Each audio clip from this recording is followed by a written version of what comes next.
Olá, e é dessa forma então que você faz para alterar o tipo de barra de navegação no seu Redmi 15C. Para fazer isso, pessoal, você vai então aqui, ó, temos a barra de navegação, que atualmente ela está por gestos. Então, se você quer alterar o tipo, você vai em configurações e depois vem até a opção aqui de tela inicial e navegação do sistema.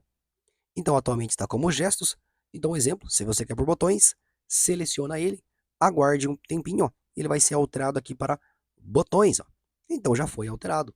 Mas se você prefere então na forma de gestos, você seleciona ele aqui, ó. Aqui mostra para você se você quer aprender os gestos. Vou colocar aqui agora não. Mas se você quiser aprender, abaixo aqui, ó, ele tem mostra como funciona aqui os gestos, tá ok? Alterado para gestos, pessoal, um exemplo, né? Escolhido qual que você quer, só retornar e pronto. Então super simples aí. Bom, espero que esse vídeo tenha te ajudado de alguma forma. Não se esqueça aí, pessoal, de colocar aquele like aqui no vídeo e até a próxima. Tchau, tchau.